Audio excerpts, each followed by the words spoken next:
sejahtera sobat kita semuanya. Gimana kabar hari ini? Kita ketemu lagi pada sesi pertemuan membahas berkaitan dengan accounting, di mana pada kesempatan ini kita ketemu lagi pada sesi pembahasan mengenai laporan neraca atau istilahnya adalah balance sheet.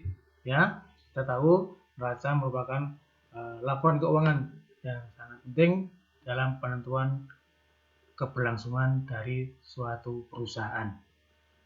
Ya, di sini pengertian neraca adalah dokumen yang berisi kondisi keuangan perusahaan dalam periode tertentu. Ya, jadi neraca merupakan dokumen yang berisi kondisi keuangan perusahaan, suatu perusahaan ya, dalam periode tertentu. Neraca juga menggambarkan posisi keuangan dan memberikan gambaran kemampuan perusahaan untuk menghasilkan pendapatan atau keuntungan atau profit di masa yang akan datang. Ya, jadi bahwasanya untuk neraca itu adalah menggambarkan posisi keuangan, ya, dan juga posisi keuangan suatu entitas pada saat tertentu, bisa hari, minggu, bulan, triwulan, maupun 1 tahun atau per tahun. Itulah neraca. Jadi kita dapat tarik kesimpulan neraca merupakan dokumen yang berisi tentang posisi atau kondisi keuangan perusahaan yang mampu menampilkan atau menghasilkan gambaran-gambaran terkait dengan kemampuan perusahaan di masa yang akan datang, tentunya dengan profit yang dicapai. Itulah pengertian mengenai neraca. Ya, selanjutnya manfaat. Apa manfaat dari neraca? Yang pertama adalah sebagai alat menganalisis finansial jika dalam pelaksanaan terdapat perubahan.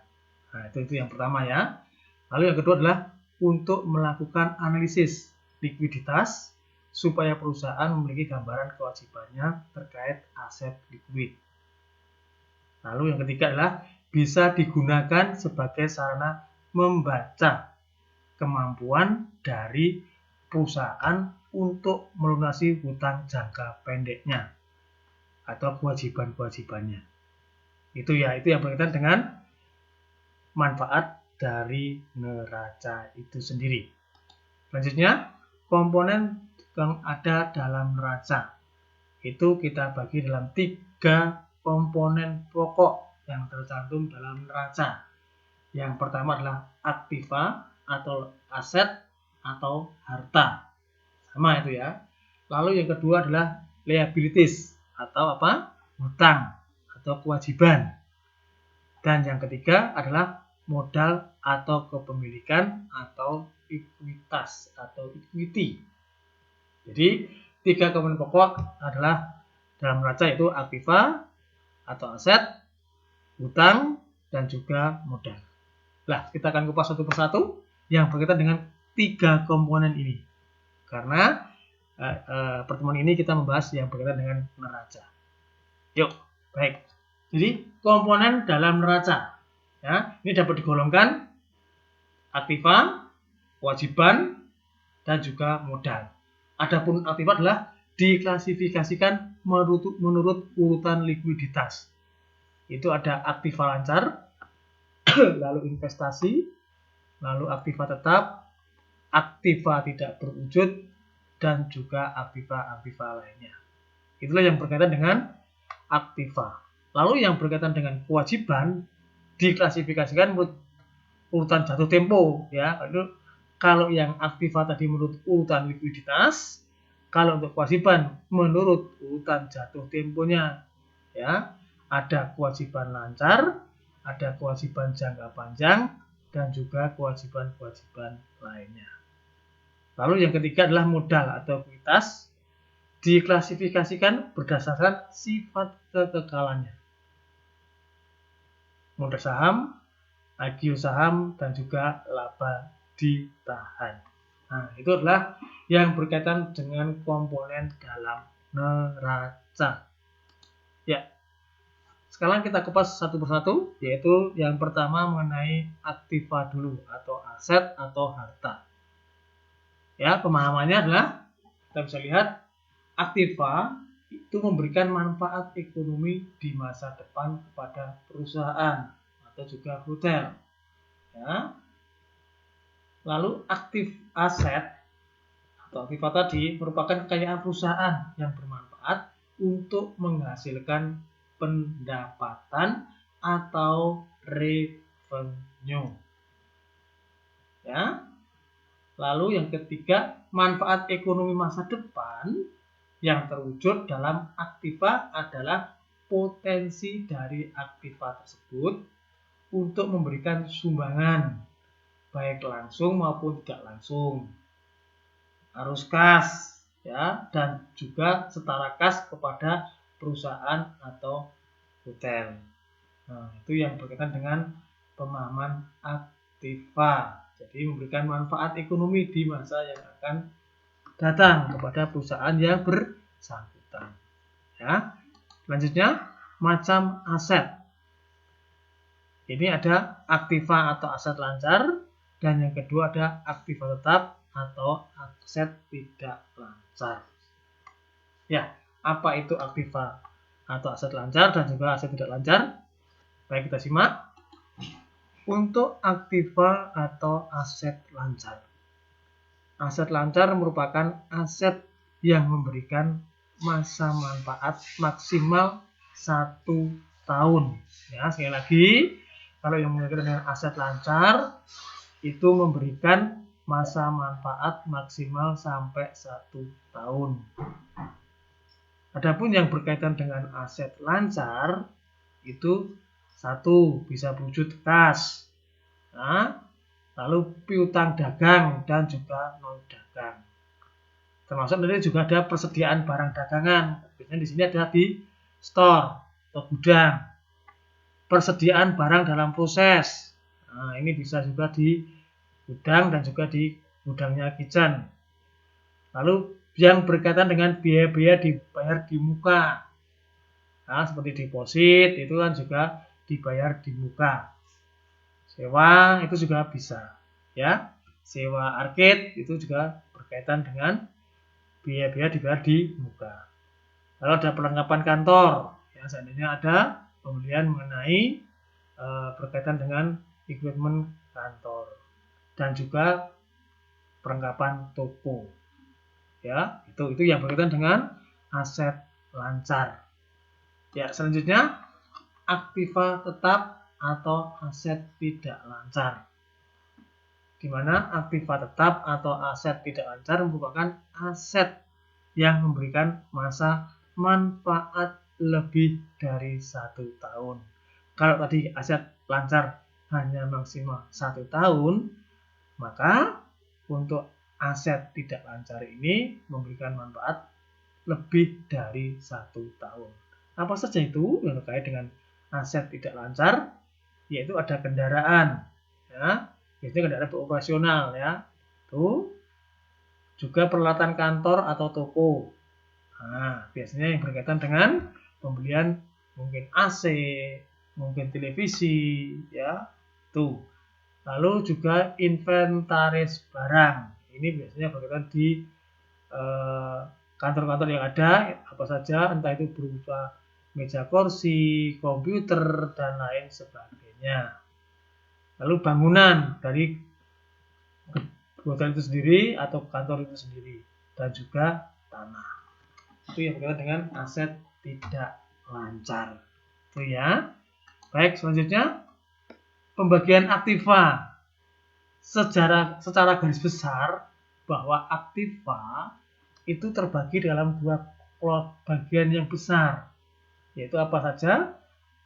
Ada 2 komponen pokok yang terbagi dalam aktiva ini, yaitu aktiva berwujud atau tangible dan aktiva tidak berwujud atau intangible.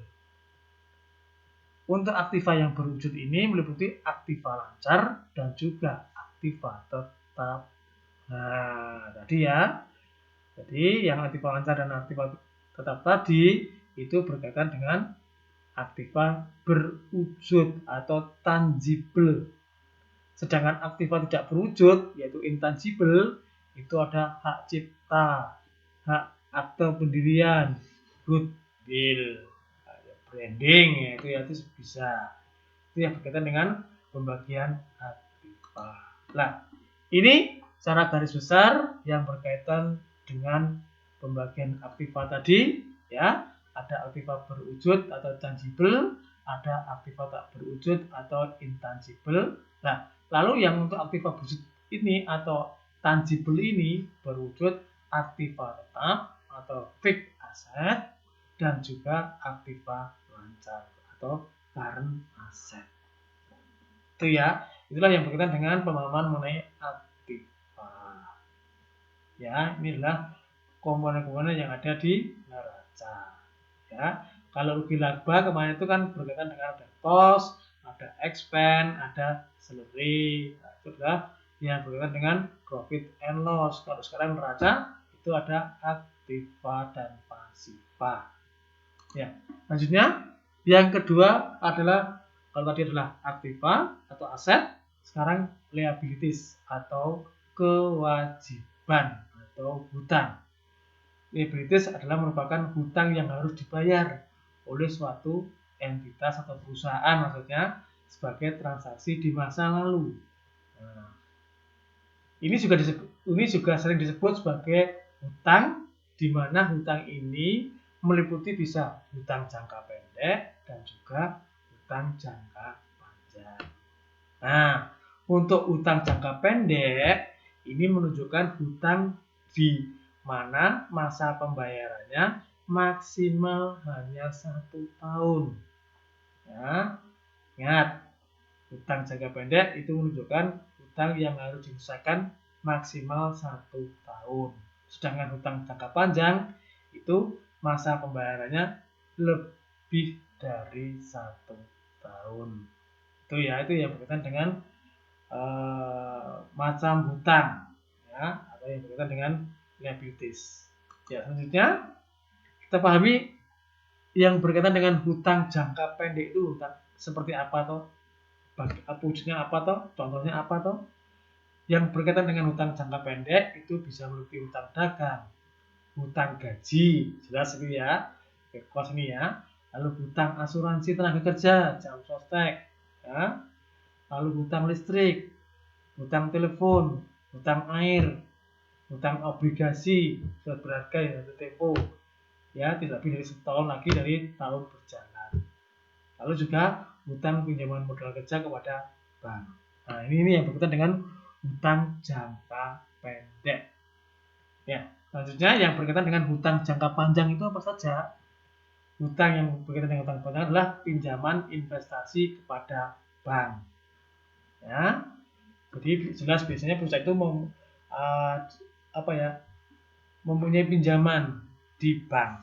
Jadi ada bunga dan pokoknya. Ya seperti itu. Inilah yang berkaitan dengan hutang jangka panjangnya. Lalu ada juga hutang hipotek dan juga hutang obligasi. Itu yang berkaitan dengan hutang jangka pendek maupun juga hutang jangka panjang. Ya. Lalu yang ketiga adalah modal atau kepemilikan atau ekuitas.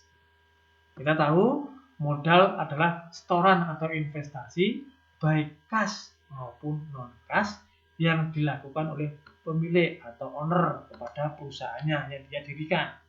Ya, jadi ini adalah setoran dari owner atau sebagai pendiri perusahaan kepada perusahaan agar nantinya bisa dikelola dengan baik. Nah, modal dalam arti sempit adalah modal sama dengan harta. Ya, dalam arti sempit ini adalah modal juga disebut sebagai harta. Ini menunjukkan pada kondisi perusahaan tidak punya hutang atau perusahaan baru berdiri, di mana semua aset yang ada di perusahaan didasarkan pada setoran kas atau non kas yang diterima oleh perusahaan yang bersangkutan. Nah, ini ya. Jika perusahaan sudah berjalan dan sudah punya hutang, maka modal sama dengan harta dikurangi hutang. Kalau itu perusahaan sudah berjalan, ya, maka dan sudah punya hutang, maka kondisinya modal sama dengan harta dikurangi hutang, seperti yang tertentu dalam persamaan dasar akuntansi. aset atau harta itu sama dengan hutang plus modal. Nah, itu ya. Nah, makanya kalau sudah ada hutang, maka modal sama dengan harta dikurangi hutang. Itu ya, itu yang berkaitan dengan modal atau kepemilikan. Nah, apa saja itu unsur-unsur daripada modal atau ekuitas? Ada saham biasa, ada saham preferen, ada premium atau disebut saham, yang berkaitan dengan saham ini ya, yang berdalam saham atau investasi. Lalu di sini juga ada laba ditahan. Katakanlah kalau apa itu bulan ini atau tahun ini mempunyai kelebihan dan itu tidak diambil untuk keperluan yang lain, maka akan dikondisikan di laba yang ditahan. Itu ya.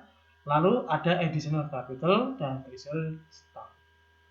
Itulah yang berkaitan dengan unsur ekuitas atau modal. Nah, sekarang kita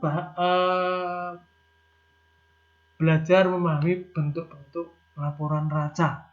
Itu apa saja? Seperti apa?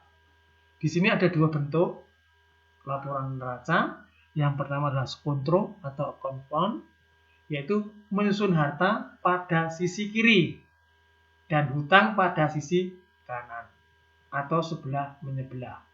Jadi kanan dan kiri. Itu ya. Itu adalah bentuk skontro. Kanan dan kiri. Ada yang kedua adalah bentuk stafel atau vertikal, yaitu menempatkan harta pada bagian atas, kemudian di bawahnya adalah hutang diikuti dengan modal di bagian bawahnya. Nah, itu adalah bukan antara kalau skontro tadi menyamping, kalau stafel itu adalah ke bawah. Ya, vertikal dan ke bawah. Itu ya, yang berkaitan dengan neraca, sudut, kontro maupun stafel. Ya. Kita lihat bentuk neraca seperti ini. Kalau bentuk skontro atau account form itu adalah aktiva sama dengan pasiva bersebelahan. Tetapi kalau bentuk stafel atau report form, katanya aktivanya di atas, pasifanya di bawah. Kalau stafel, kalau skontro kan menyampingnya. Tuh. Baik. Selanjutnya adalah penyajian neraca. Nah, kalau bentuk skontro atau account form tadi, yang berkaitan dengan aktiva atau aset adalah aset lancar, aset tetap, aset tidak berwujud. Sedangkan yang pasiva berkaitan dengan modal dan ekuitas itu ada kewajiban lancar, kewajiban jangka panjang dan juga ekuitas. Ya, ini adalah bentuk sistematis dari penyajian neraca dalam bentuk skontro atau account form. Di sini ada total aktiva dan total pasiva. Ini ya, ini berkaitan dengan bentuk dari laporan neraca. Lalu kalau bentuk stafel report form, nah ini ada ya, aktiva atau aset, aktiva lancar, aktiva tetap, total aktiva.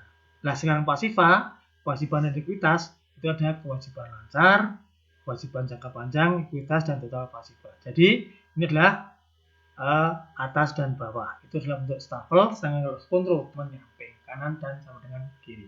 Ya, itu ya. Tetap semangat semuanya ya. Itulah yang berkaitan dengan neraca. Kemudian kita selanjutnya diberikan kesehatan. Dan jangan lupa subscribe ya. Oke, terima kasih atas kehadirannya. Terima kasih sekali dan selamat menunaikan aktivitas yang lainnya. Terima kasih.